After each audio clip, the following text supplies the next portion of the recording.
राम राम राम सर्वेभ्यः हृत्पूर्वक नमस्काराः। शिवानन्दलहर्याः कक्ष्यायां सर्वेषां स्वागतम्। अद्य पुनरावर्तनं भविष्यति.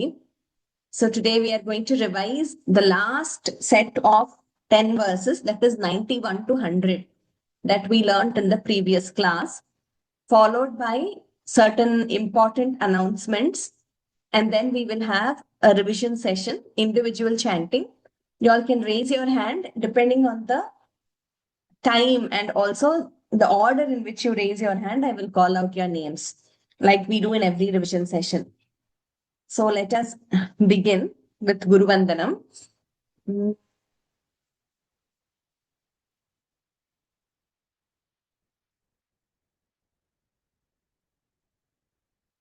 गुरुरेव गतिर्गुरुमेव भजे गुरुणैव सहास्मि नमो गुरवे न गुरोः परमं शिशुरस्मि गुरोः मतिरस्ति गुरौ मम पाहि गुरो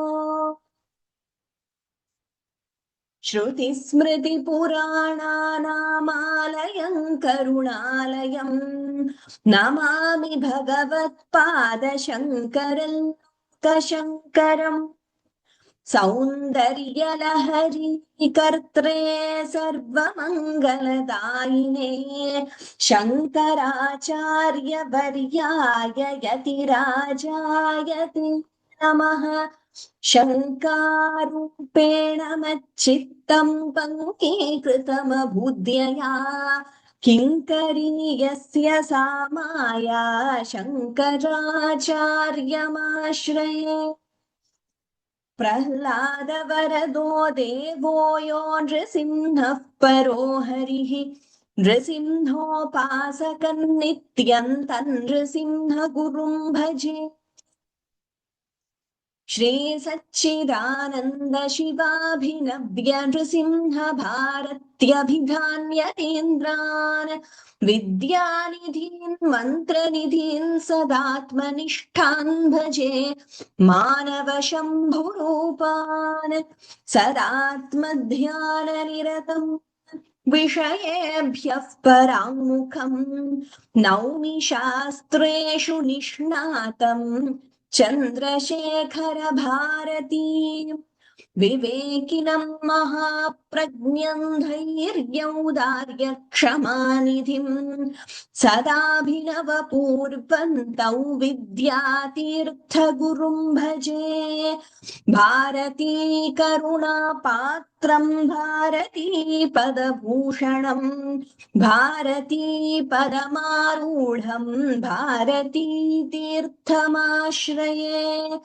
भारती तीर्थवर्यन्तं भक्तहृत्तापनाशनं भवभीतिहरं देवं भावये सततं हृदि विद्या विनय संपन्नौ वीतरागौ विवेकिनं वन्दे वेदान्त तत्त्वज्ञौ विधुशेखर भारती अनंत गुण संपन्नामनन्ताभिधयाश्रुताम् अनंत ज्ञानदात्रीं तां मातरं प्रणुमो वयम्।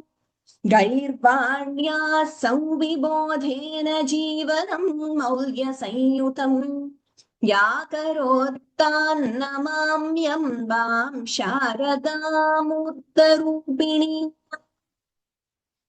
कलाभ्यां चूडालंकृत शशिकलाभ्यां निजतपः फलाभ्यां भक्तेषु प्रकटित फलाभ्यां भवतु मे शिवाभ्यामस्तोकत्रिभुवन शिवाभ्यां हृदि पुनर्भवाभ्याम् आनन्दस्फुरदनुभवाभ्यां नतिरियम्।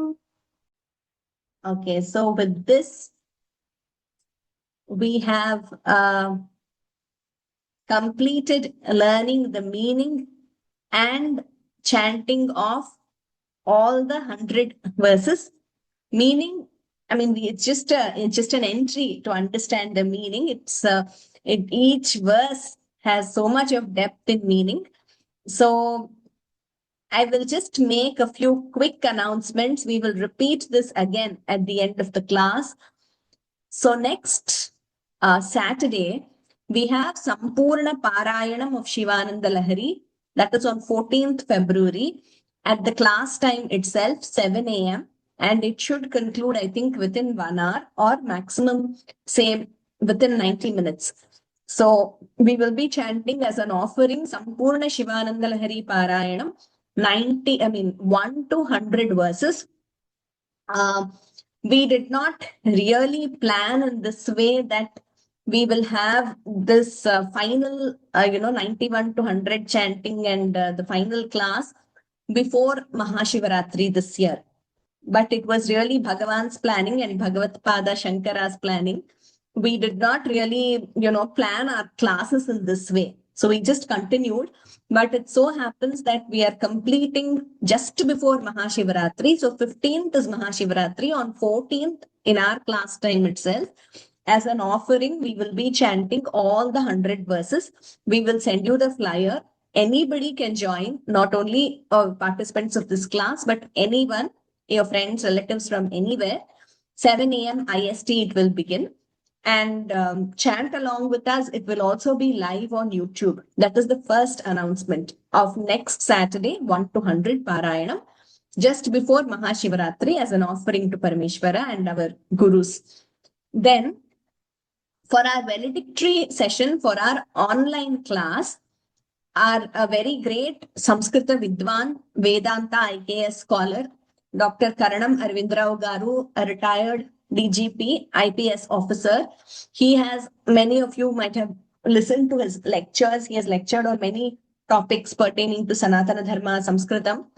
So he has kindly agreed to grace the occasion and he will be addressing all of us on a topic of which is of very much importance and interest to you all.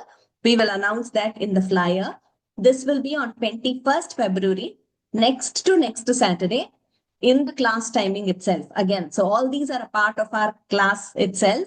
So next Saturday is Sampurna Shivananda Lahari Parayanam. After that, we are having a lecture by our chief guest. Then the assessments, again, I think Nagashri Bhagini will be announcing these in detail towards the end of today's session. We'll have, as usual, Parayanam, that is, chanting, Kantapata, that is memorization, and a quiz, that is MCQs, computer-based assessment, where you will just have to choose the right answer. All these will be scheduled next month, March 2026. Then, with Bhagavat Sankalpa and the blessings of Shankaracharya and our gurus, we are thinking of having a Samarpanam in person in Sri Shailam, tentatively in July 2026. Informing you all well in advance. We will, as soon as we have the flyer, etc., finalized, I will share it with you. Tentatively, it is going to be in the second week of July 2026, mostly the weekend, and it is going to be in Sri Shailam. So these are some of the very important announcements. Next Sunday, all of you, please do join us and chant along. 1 to 100, a very auspicious occasion just before Mahashivaratri. Astu, idanim we will start with the individual chanting. Once I call out your name, please chant and lower your hand. Shubha Bhatt Bhagini.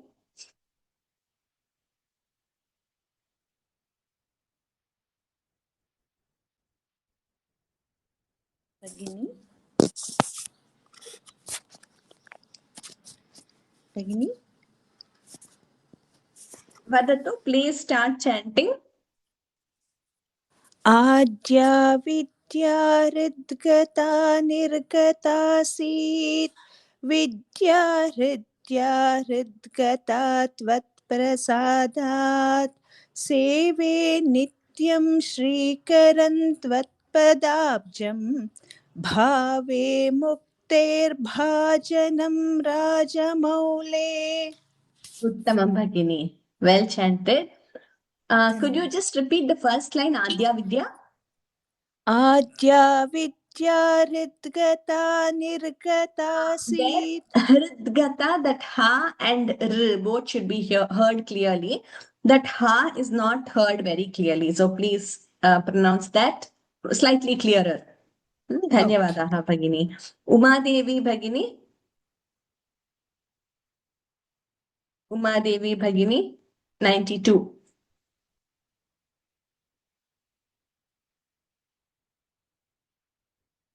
Vadatu Umadevi Bhagini.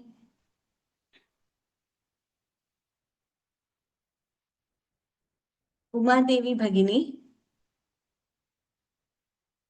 Okay. Vadatu Umadevi Bhagini. Unable to hear you. Jayanti Ramesh ji. Jayanti Ramesh Bhagini. As soon as I call out your name, please unmute so that we'll not be spending much time just calling out names. Jayanti Ramesh Bhagini. Vishalakshi Kannan Bhagini.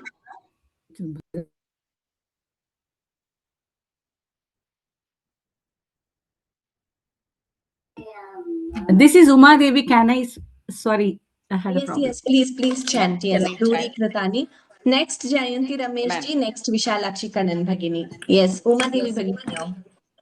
Duri Kritani Duritani Duraksharaani Dautbhagya Dukka Durahankriti Durvachamsi Sarantvadiya Charitan Nitaram Pibantam Gaurishamamiha Samuddhara Satkatakshahi. Tama Bhagini, second line. Daudbhagya Dukka Duraham. It is not Dukka. Da is not Mahaprana. Dukka. Only Ka is Mahaprana. Du is Alpaprana. Daudbhagya Dukka Duraham Kriti Durvachamsi. Please listen to the recording for the pronunciation of Dukka. There is Du and there is a Jihva Muliya and then Ka Mahaprana. Dhanyavadaha Bhagini. Well done. Next, Jayanti Ramesh ji. Ram Guruji. Ram. 93. Somakaladhara Maulau Komala Ghana Kandhare Mahamahasi Swamini Girijanathe Mamaka Hridayan Nirantaram Ramatam. Uttamam Bhagini, well chanted. Next one, Vishalakshi Kannan Bhagini.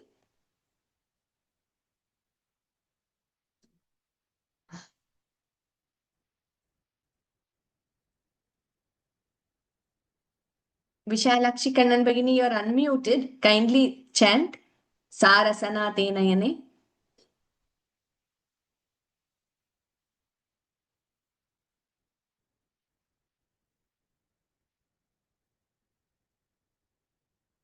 Vishalakshi ji. Okay. Lakshmi Bonagari Bhagini. Saras. Ram Bhagini. Sarasane tenayane. Sarasana, not Sarasane.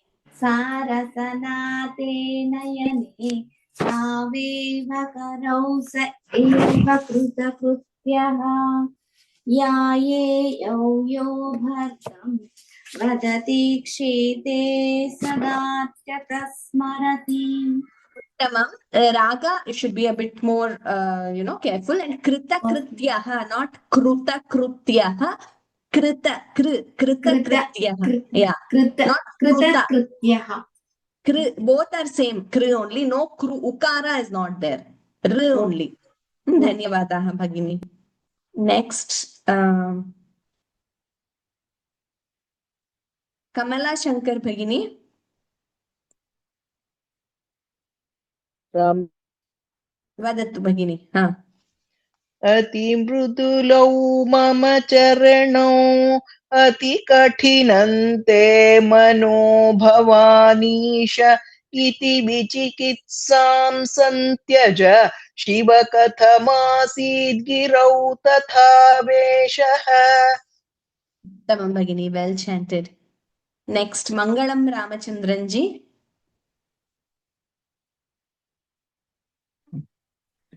Ram Ram भगिनी Ram Ram Ram. Vadato. धैर्याङ्कुशेन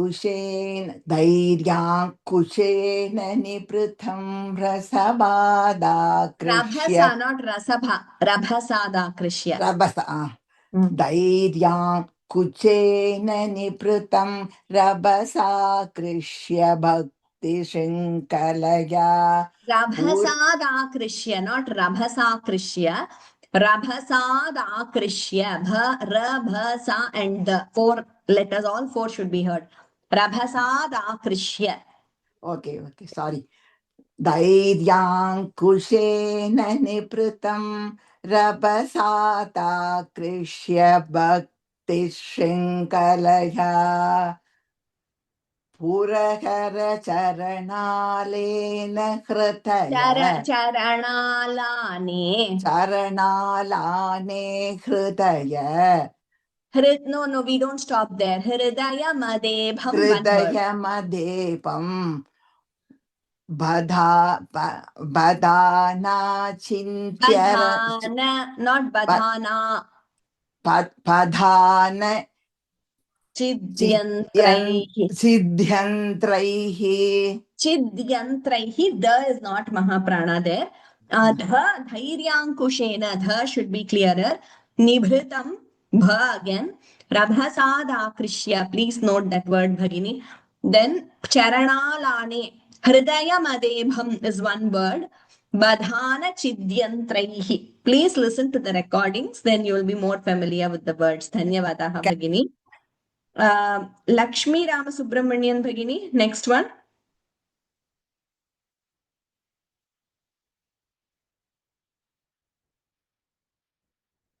प्रचरत्यभितप्रगल्भवृत्त्या मदवानेश मनः गरीयान् परिगृह्य नयेन भक्तिरज्वा परमस्थाणुपदं दृढं नयामु.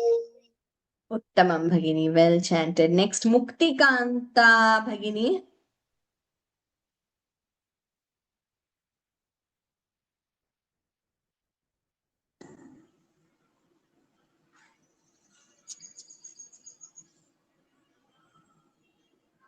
Vadatu Muktikantaji. सर्वालङ्कारयुक्ताम्. Am I You're audible. Audible? Yes. Okay.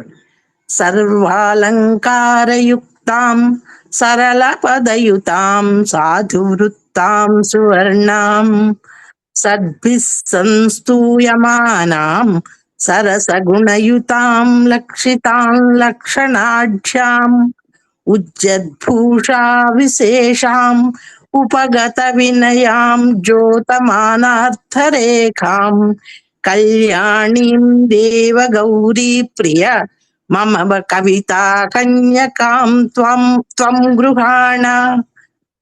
Bhagini, it Gruhana Natu Grihana. गृहाण.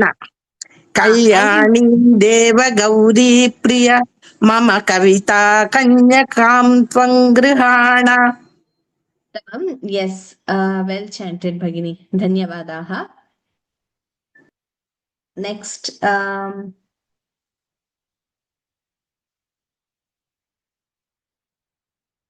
Jayanti Vaidya Bhagini.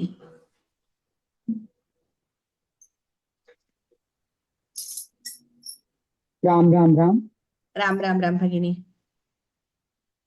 इदन्ते युक्तौ वा परमशिवकारुण्यजलधे गतौ तिर्यग्रूपम् तव Shiva शिरोदर्शनधिया. Once again, Tava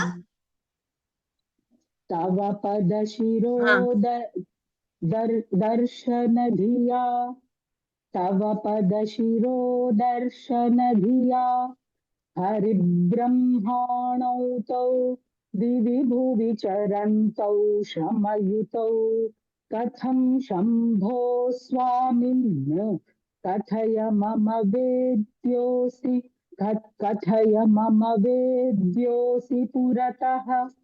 Uttamam Bhagini. Well chanted. Next, Jayanti Vaidya Bhagini, I think you chanted, right? If you have chanted, please lower your hands. Jayanti Vaidya Bhagini, have you chanted already? Yes, ma'am, I have chanted, I have finished, I have lower. Okay, okay. Please lower your hands once you chant. Otherwise, I'll be getting the same hands. Padma Narayanan Bhagini. After that, Vishalakshi Kannan Bhagini, please be ready. Padma Narayanan ji, yes. Yeah, 100. Yes.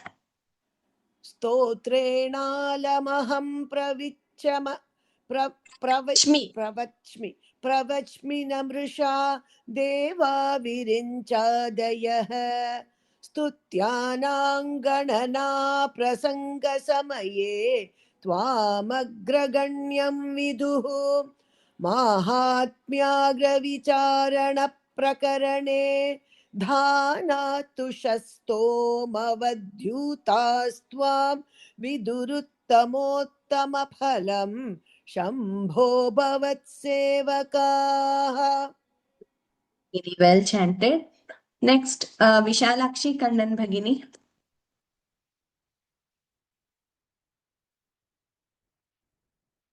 Please unmute. Jayanti Ramesh ji, if you have chanted already, please lower your hand. I'm seeing the same hands again and again. That's the reason. Adya Vidya, Vishalakshi Kannan ji.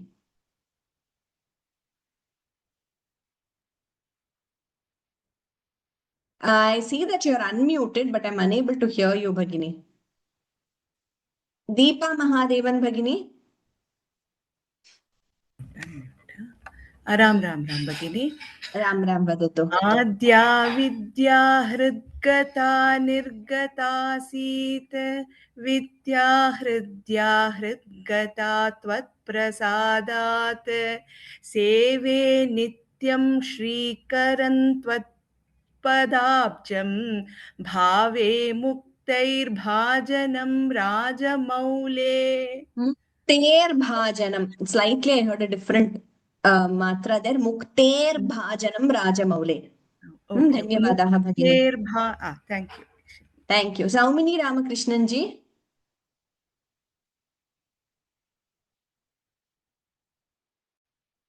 Saumini Ramakrishnan Bhagini, Duri Kritani.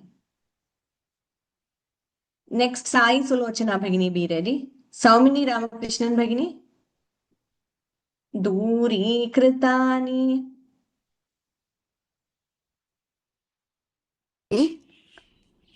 Vadatu. दूरीकृतानि दुरितानि दुरक्षणानि. Am I hearing? Yes, please. please. Yes, you are audible. दूरीकृतानि दुरितानि दुरक्षणानि दौर्भाग्यदुःखदुरहङ्कृति दुर्वचांसि सारन्त्वदीयचरितं नितरां पिबन्तं गौरीश Mamik समुद्धर सत्कटाक्षैः. Uttamam, very well chanted, Bhagini. Just Durvachamsi, it is a hrasva, short vowel. Dukkha, Okay. just that word, but otherwise wonderful. Very well done. Dhanyavadaha, Bhagini. Dhanyavada. Thank you. Okay, thank you so much. Now, next we will go to Sai Sulochana Bhagini. Next, Kameshwari Bhagini, be ready. सोमकलाधरमौलौ कोमलघनकन्धरे महामहसि स्वामिनि गिरिजानाथे मामकहृदयं निरन्तरं रमताम्. Uttamam Bhagini. Very well chanted. Next, Kameshwari Bhagini, next one. Namaste, madam. Namaste Bhagini. Vadatu. Okay. सारसनाते नयने तावेव करौ स एव कृतकृत्यः यायेयौ यो भर्गं वदति क्षेते सदार्चतः स्मरति. Tamam Bhagini. Well chanted. Next, Venkata Ramana Mahodaya. Ram Ram Vadatu. 94.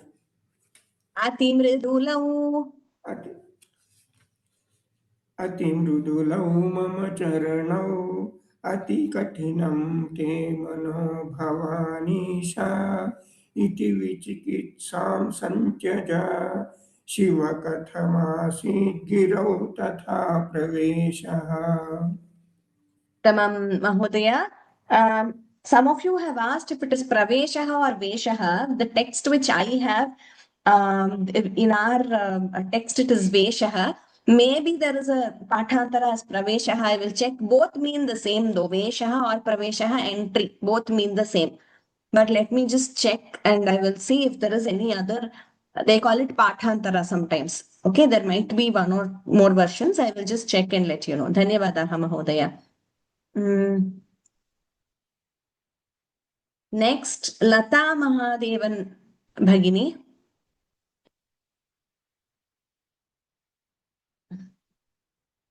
(96). Next, S. Amuta, be ready, please. धैर्याङ्कुशेन निभृतं रभसादाकृष्य भक्तिशृङ्खलया पुरहरचरणालाने हृदयमदेभं बधान चित्यन्त्रैः. Bhagini. Prabhasad Akrishya, that Bha, not sure if connection was a bit weak, but that Bha Mahaprana should be clearer.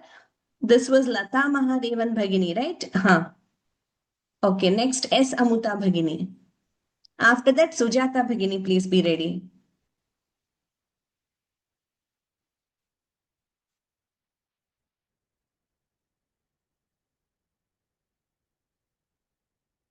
S. Amuta Bhagini.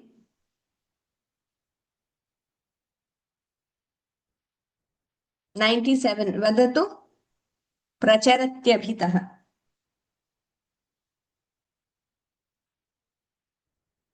Unable to hear you, Amuta Bhagini. You are unmuted but unable to hear you. Sujata Bhagini. Next, Mukkai S. Krishnamurti Mahodaya. After Sujata Bhagini. Sujata Bhagini Vadatu. 97. प्रचरत्यभितः प्रगल्भवृत्त्या मदवानीश मनः गरीयान् परिगृह्य नयेन भक्तिरज्वा परमस्थाणुपदं दृढन्नयामुम्. Bhagini. Slightly clearer that should be. That ukara shouldn't be heard. Pragalbha vritya. Astu. Well chanted, Bhagini. Dhanyavadaha. Next, like I had said, Krishnamurti Mahodayaha. Mukkai S. Krishnamurti Mahodayaha. Ram Vadatu. Sarvalankarayuktam Saralapadayutam Sadhuvrittam Swarnam Sadbhisamstuyamanam. Sadbhisamstuyamanam. Not sadbhisamstuya. Extra s is there. Sadbhisamstuyamanam Sarasagunagutam Lakshitam Lakshanatyam Udyat Bhusha Visesham Ubagata Vinayam Dyotamanartarekam कल्याणीं देवगौरी प्रिय मम कविता कन्यकां त्वं गृहाण. Uttamam. Rekam. Just the Mahapranas, if they are clearer, that would be better. Dhanyavadaha Mahodaya. Well chanted. Next. Suvarna Adiga Bhagini. Afterwards, Hemavati Shankar Bhagini. Please be ready. After Suvarna Adiga Bhagini. Ram Ram Ram. Ram Ram Vadato. इदन्ते युक्तं वा परमशिवकारुण्यजलधे गतौ तिर्यग्रूपं तव पदशिरोदर्शनधिया हरिब्रह्माणौ तौ दिवि भुवि चरन्तौ श्रमयुतौ कथं शम्भो स्वामिन् कथय मम वेद्योऽसि पुरतः. Uttamam Bhagini. Well chanted. Next, whom did I say next? Hemavati Bhagini. After that, Kamala Kannan Bhagini, please be ready. Idanim Hemavati Bhagini, Tadanantaram Kamala Kannan Bhagini. Ram Ram महोदय. स्तोत्रेणालमहं प्रवच्मि नमृषा देवा विरिञ्चादयः स्तुत्यानां गणना प्रसङ्गसमये त्वामग्रगण्यं विदुः माहात्म्याग्रविचारणप्रकरणे धानातुषस्तोमवद्धूतास्त्वां विदुरुत्तमोत्तमफलं शम्भो भवत्सेवकाः. धन्यवादः महोदय. Bhagini, Tatra Viduruttamottama only Pha is Mahaprana, even Tha was heard as Mahaprana, so that we must avoid. अस्तु महोदय. धन्यवादः. Well chanted. Next, Kamala Kannan Bhagini, Anantaram Srilata Bhagini. Ram Ram Ram.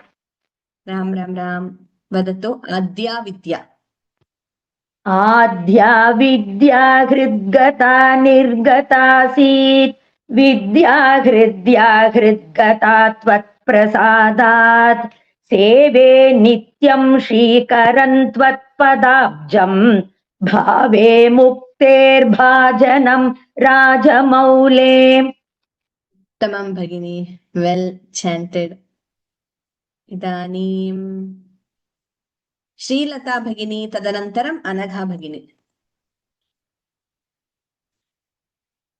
Srilata Bhagini Vadato. Srilata Bhagini, please unmute. Vadato.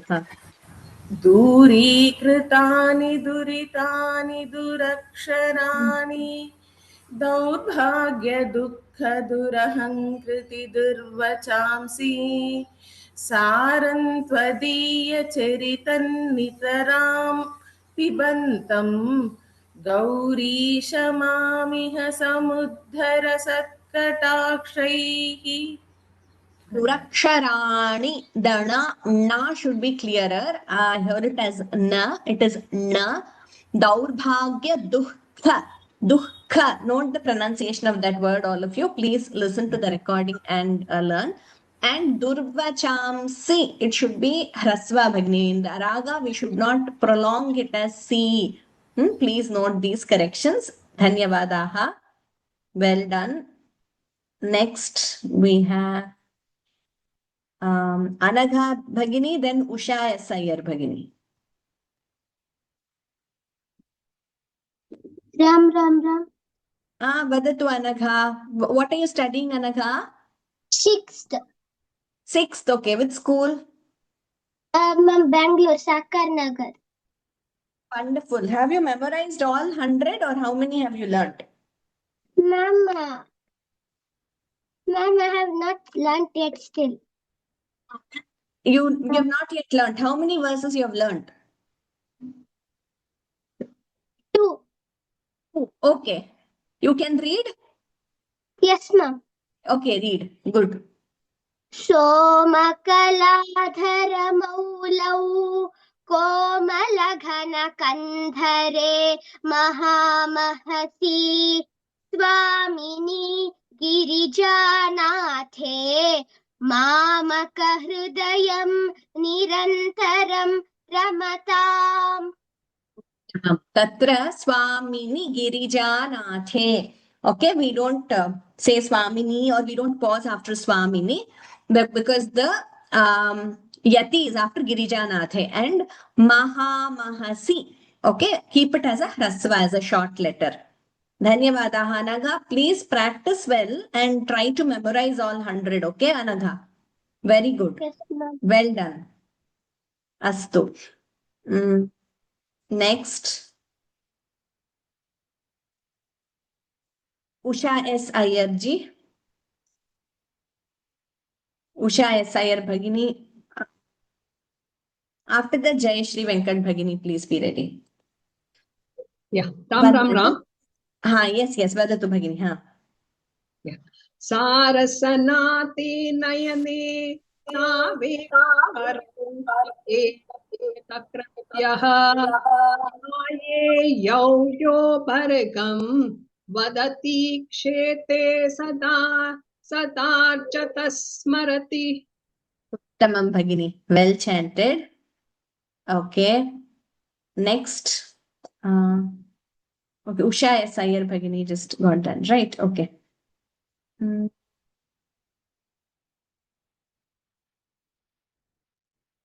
Rukmini Ranganathan Bhagini. 95. After that, Srilata Bhagini, I'm not sure if you chanted Srilata Mittapalli Bhagini. If you haven't chanted yet, after Rukmini Bhagini, you can chant. Yes.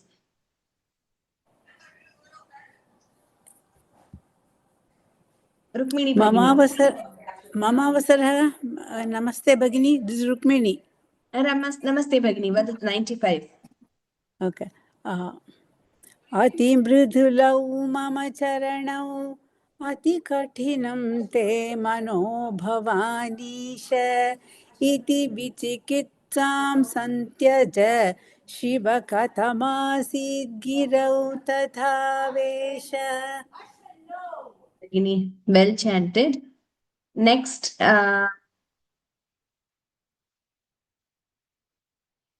Rukmini Raghunathan Bhagini, did you just chant? Or was it some other Rukmini Bhagini?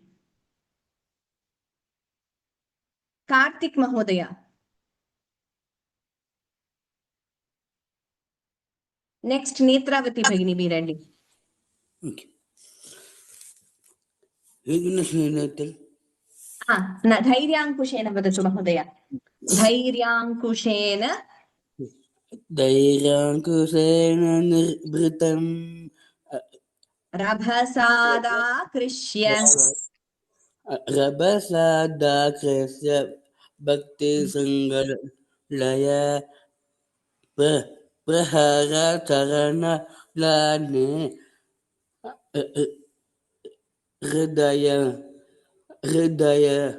Adebham. Badhana. Debam Badhana. Dyantraihi. Uttamam Kartik Mahodaya. Very good. Very, very happy. You chanted very well. Please keep practicing. And you kept asking me about assessment. It will be there in March, okay? You practice, Mahodaya. You can take part in quiz also. Dhanyavadaha. Well done. Kartik Mahodaya has attended all our classes very, very regularly. Netravati Bhagini, Tadanantaram Lalita Muthuswami Bhagini. Namaste, madam. Namaste, Vadatu. Pracharatyabhita praghalvarutya madhavani Vritya praghalvarutya Not Vritya. Vritya. Okay, madam. Yes. Pracharatyabhita praghalvarutya मदमानीशमनः करीगरीयान् परिगृह्यानयेन भक्तिरज्वा परमस्ताणुपदं दृढन्नयामुम्. तत्र प्रगल्भ वृत्त्या वृ not vru. Similarly dridham not drudham, it is dridham. Ukara nasti tatra, ukara nasti, dridham not drudham. And parigrihya, that word also you must listen to the recording. Parigrihya nayena, parigrihya nayena is not there, it is parigrihya nayena. Dhanyavadaha Bhagini. Please, all of you listen to the recording and practice, so you'll get the correct pronunciation. Now next Lalita Bhagini, tadanantaram Radha Bhagini. Be ready.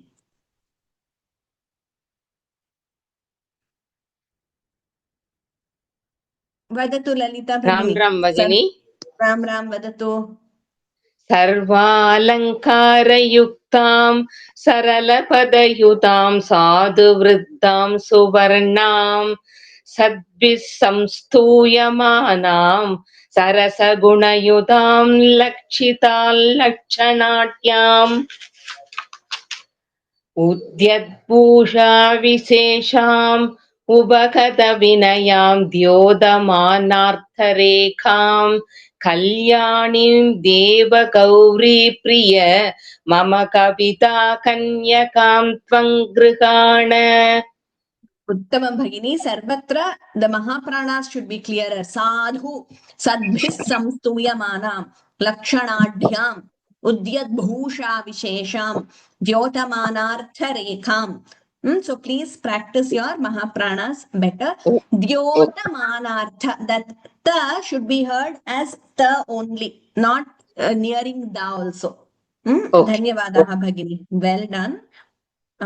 Next we have Radha Bhagini, tadanantaram Jayanti Ramesh Bhagini. I think you didn't chant, right? Astu, we'll try. Radha Bhagini, vadatu.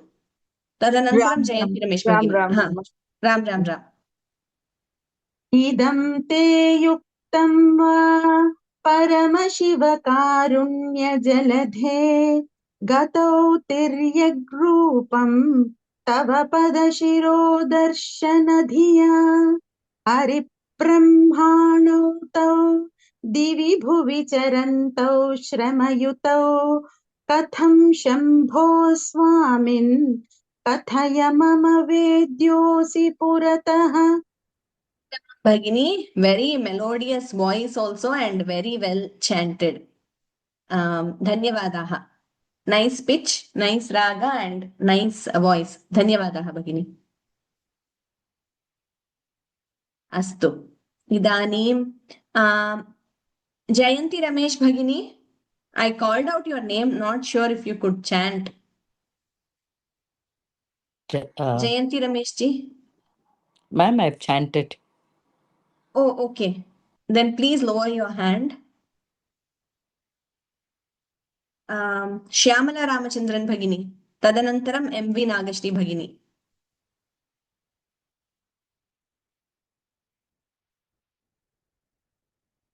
Shyamala Ramachandran Bhagini.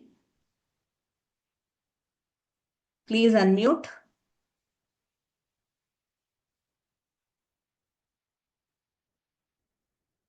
MV Nagashri Bhagini. Shyamala Ramachandran, you are Shyamala Bhagini is now unmuted. Please vadatu. Tadanantaram Nagashri Bhagini vadatu. Nagashri Bhagini, please go back to mute. You can unmute when after Shyamala ji. Vadatu Shyamala Bhagini. Stotrena alamaham.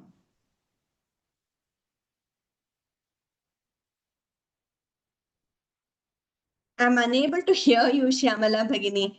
Nagashri Bhagini vadatu.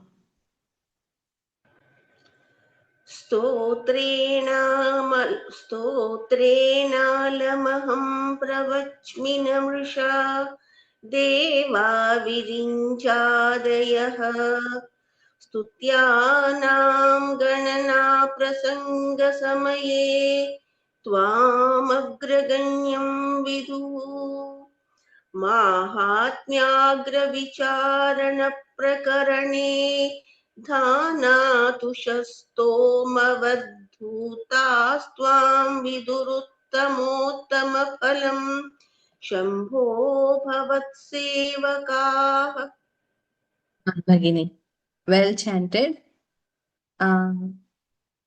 Those who have chanted, please lower your hands.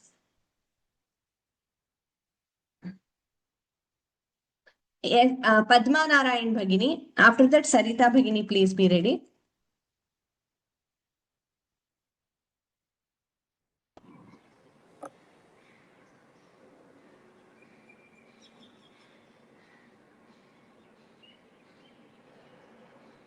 वदतु पद्मनारायण भगिनी आद्या विद्या राम राम भगिनी राम राम वदतु आद्या विद्या हृद्गता निर्गतासीत् विद्या हृद्गता त्वत्प्रसादात् सेवे नित्यं श्रीकरं त्वत्पदाब्जं भावे मुक्ते भाजनं राजमौले Bhagini.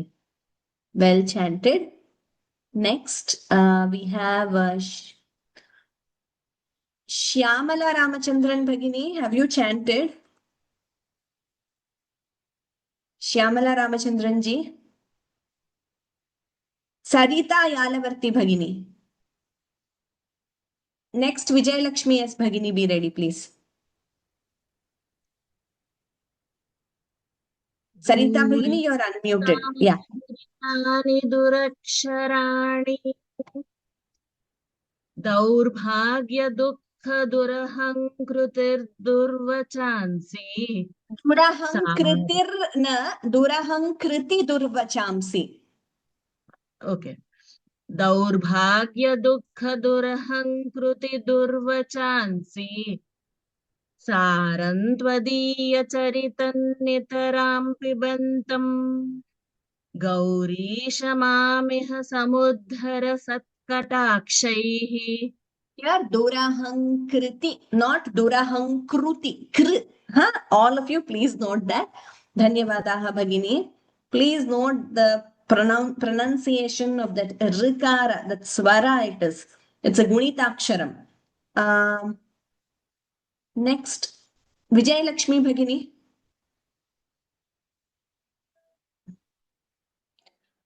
राम राम राम भगिनी Ram Vadatu. Ram Ram Ram. सोमकलाधरमौलौ कोमलघनकन्धरे महामहसि स्वामिनि गिरिजानाथे मामकहृदयन्निरन्तरं रमताम्. Soma Kaladhara, Kaladhara. That slight extra D was heard before the Mahaprana that we must avoid. Soma Kaladhara. That's all. Dhanyavadaha Bhagini. Well chanted, the Hasva Dirgha. They were very clear. Uttamam. Next. Madhubala Bhagini. After that, Sheshambal Bhagini, be ready.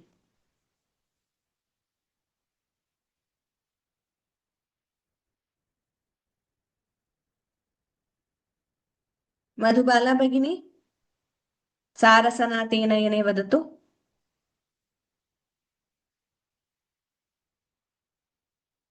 Madhubala ji, unable to hear you. Kisheshambal Bhagini, please try.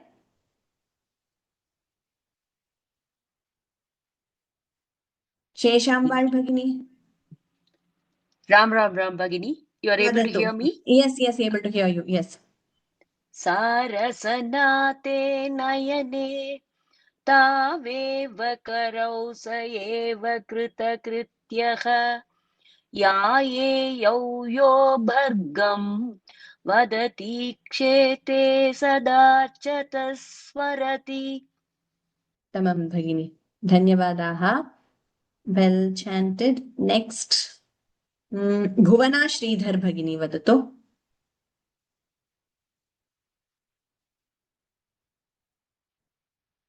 Bhuvana Sridhar Bhagini vadatu.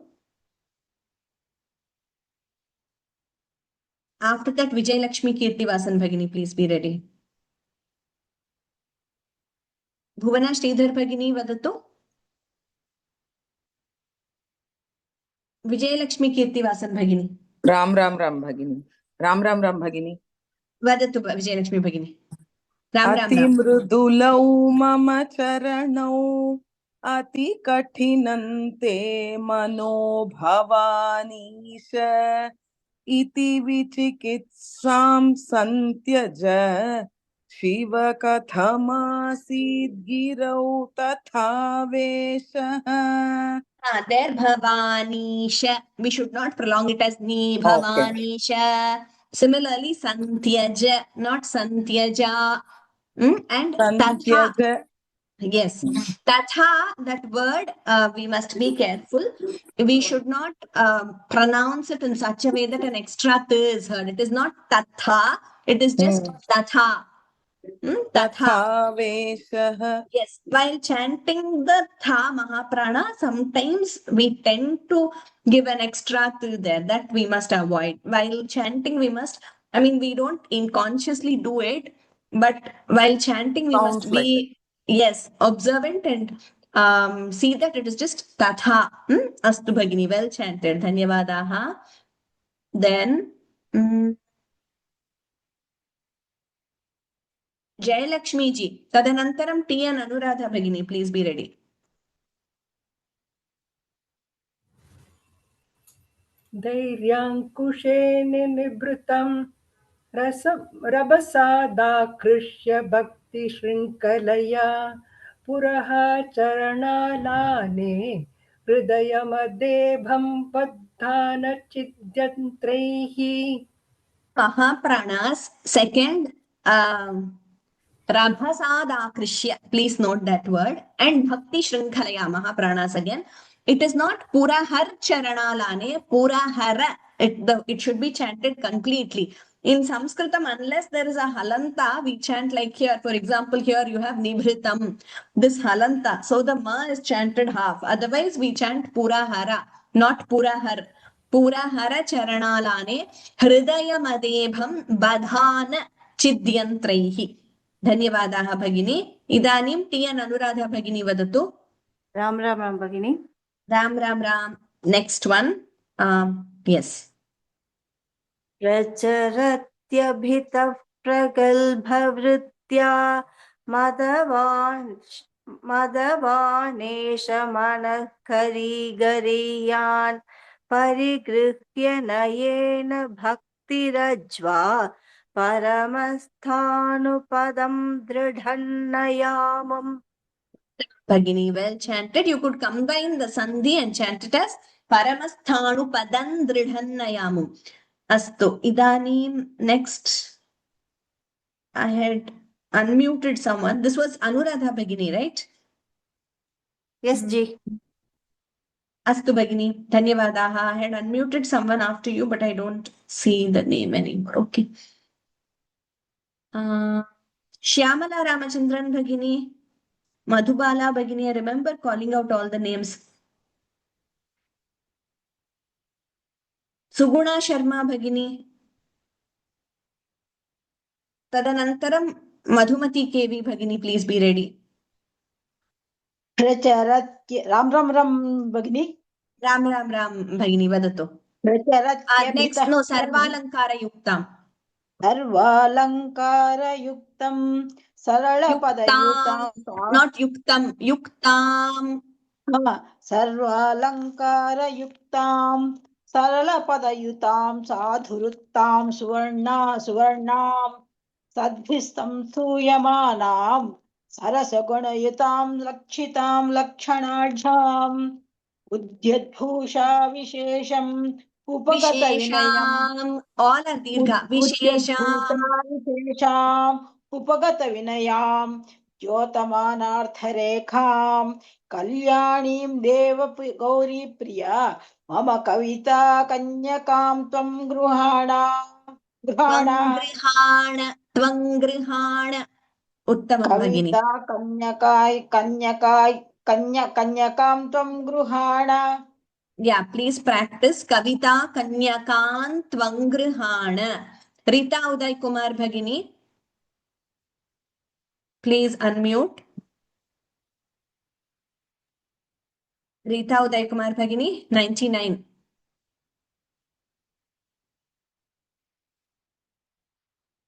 Vadatu Rita Bhagini. Can't hear you. Rita Uday Kumar ji.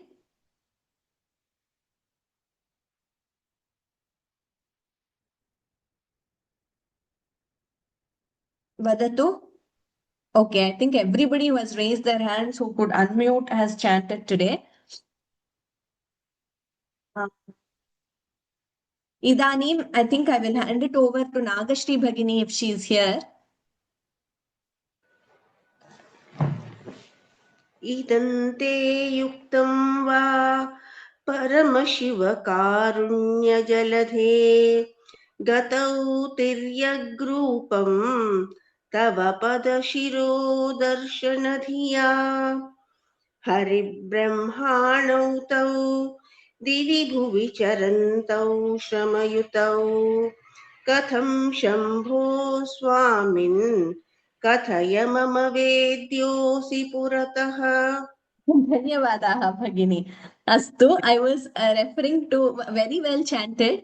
I was referring to our Vyoma Nagashri Bhagini. Are you around? Yes, Bhagini. Vadatu Bhagini.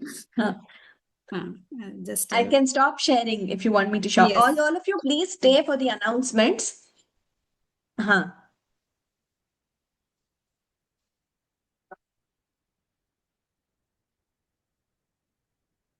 Nagashri Bhagini has been very, very helpful throughout our course. So if we have to offer one course, so many of them working. So she was our ELA, Alva Bhagini. Yes, and yes. she has helped us right since the inception till now with everything, uploading slides, coordination. So she is going to help us with the announcements also. Yes, over to you, Nagashri Bhagini. Yes. Hope my screen is visible, Bhagini. So for the next week, we have on the auspicious occasion of Mahashivaratri, we have Sampurna Shivananda Lahari Parayana, which is again the same Saturday, 14th February next week, in same class timings.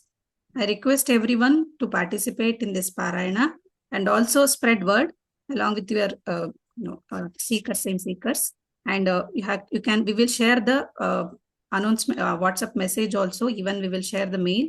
Please spread word and as much as participation required on the Mahashivaratri. Please get blessings along with the Bhagini, along with our class. You can also sit and chant from your home. Please do participate.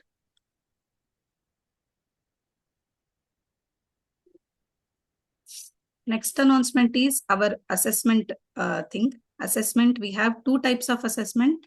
One is oral assessment. Now it's fine. Yes. We have two types of assessment. One is oral assessment and one more is computer-based assessment.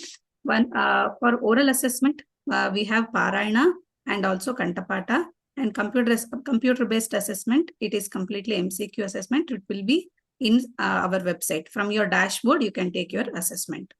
So tentative schedule is oral assessment will be in the second week of March and CBT will be in third or fourth week of March. So whatever the basic details, how you have to attend assessment and where will be, you can go and whatever the details will be shared through mail later. And we have Bhagavat Kripa, we are planning Sampurna Shivananda Lahari Parayana at Sri Shailam. It is tentatively in the month of July. Bhagini, you want to add, you can add few words. So we had a lot of requests. Yes, Bhagini. Thank you for that, Nagashri Bhagini. So we had a lot of requests from some of our students in the class that we have to visit Sri Shailam as a part of this and have a satsanga there and chant Shivananda Lahari. And that is also because those who have attended all the classes till now will know that Sri Shailam is where Bhagavat Padacharya has composed Shivananda Lahari. It's a very auspicious Punya Kshetra, which is where we have the Jyotirlinga and Shakti Pitha, Mallikarjuna Swami and Brahmaramba Devi. And there is a reference to Mallikarjuna Swami and Sri Shailam in Shivananda Lahari also. So for this, I mean, we are thinking of the month of July, like Nagashri Bhagini said, mostly the second week of July. And in all likelihood, it will be a weekend. So please plan, and we will, once the dates are finalized, we will send out an email so you all can register and join us in Sri Shailam to do the Samarpanam offering there. Astu, dhanyavadaha. Anything else, Nagashri Bhagini? So all of you are already aware of our websites, Vyoma offerings. So we have now 4 websites like Sanskrit from Home. All you are aware that we are offering the courses there. Vyoma.org, it's completely about Vyoma. You can go and explore there. And Digital Sanskrit Guru, you can, any products from Vyoma, you can go and buy from that website. Now we have offering of Samskriti Samskara, that is in OTT format. It's a first OTT format. We just wanted to share the website here also. One second. This is our website, digitalsanskrit.com. I'll request everyone to please log in and explore here. We have all our recent courses, ebooks here, and also games, videos. You can listen to podcast, game-based learnings. Please do explore this website. And it's a different website. Again, I'm once again mentioning because so many of you have confused with Sanskrit from Home and digitalsanskrit.com. You have to again here log in using your new login credentials. You have to log in here.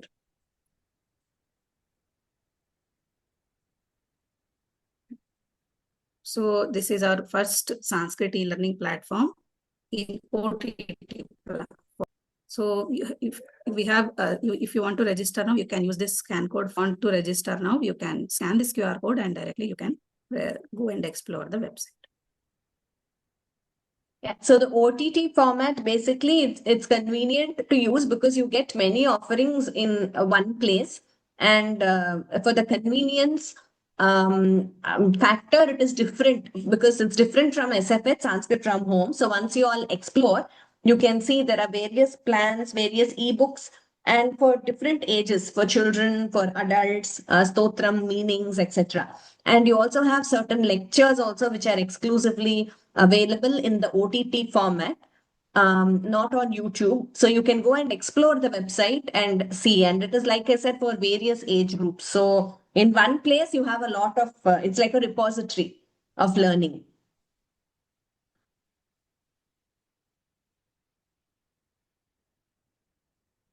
Hope we can move next.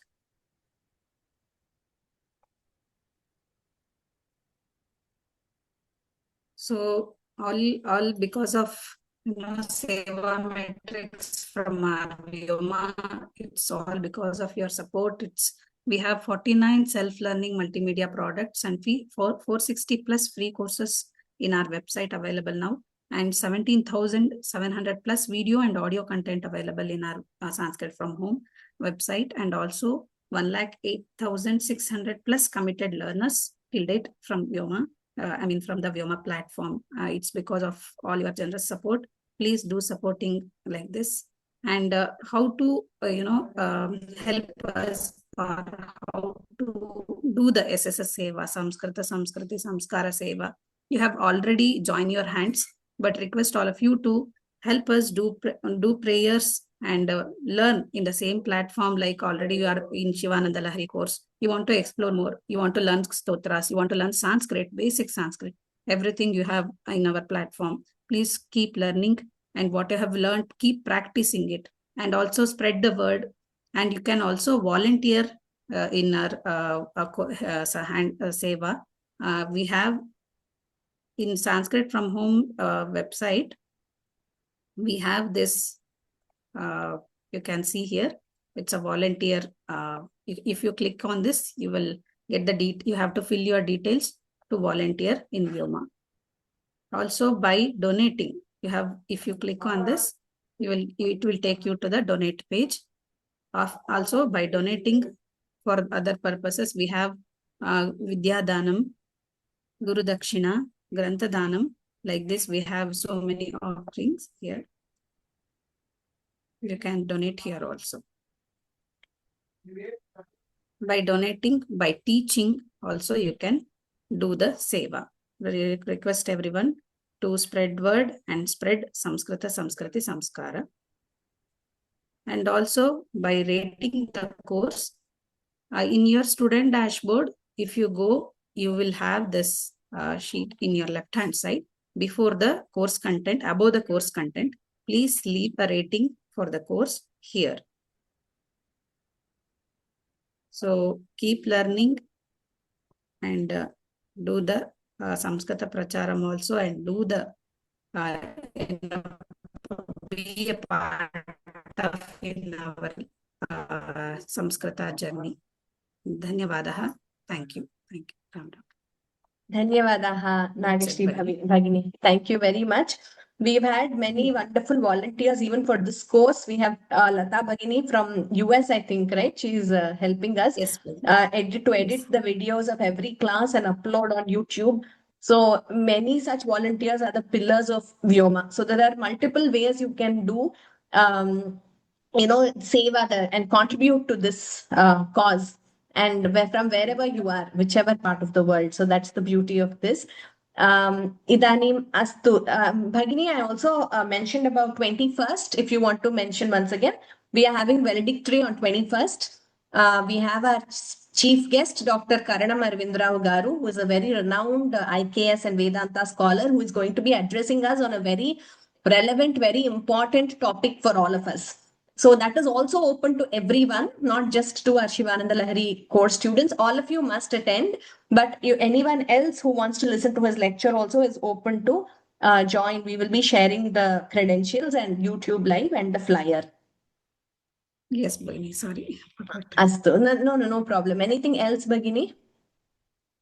Nothing. Only right? next, I mean, Shivananda Lahiri course Parayanam class is closed today, but it will be till end of the February, till March.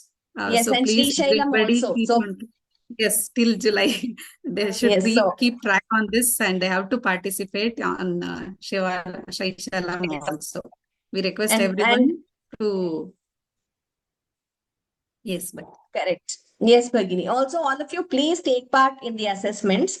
Not that it's an exam or test, but because it's a time-bound commitment to learn perfectly within that time. So that will help. So please do take part in the assessment also. And I think one of them has messaged me saying, Madhumati KV Bhagini, Astu, you can chant 100 and then we will close. Vadatu Bhagini, Madhumati KV Bhagini, 100th verse, and then we will conclude the Karti. Ram Bhagini, Vadatu.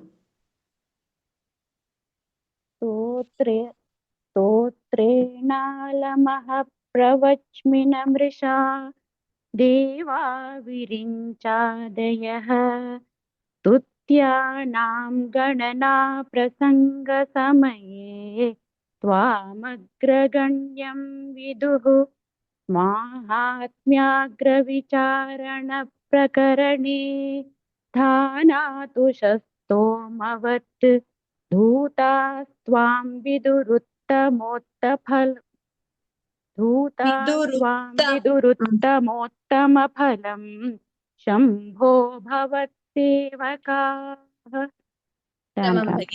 Dhanyavadaha. Thank you. We will conclude with Shanti Mantraha and see you all next Saturday for Sampurna Parayanam. All of you must join. Please tell others who might be interested also to join. And we will chant all the 100 verses next Saturday. Same time as the class time, 7 a.m. IST. Astu idanim Shanti Mantraha. Sarve bhavantu sukhinah, sarve santu niramayaah, sarve bhadrani pashyantu, ma kaschid dukkha bhag bhavet. Om Shanti Shanti Shanti. Ram Sarvebhyah. Agami Shaniwasare Punarmilamah. Dhanyavadaha.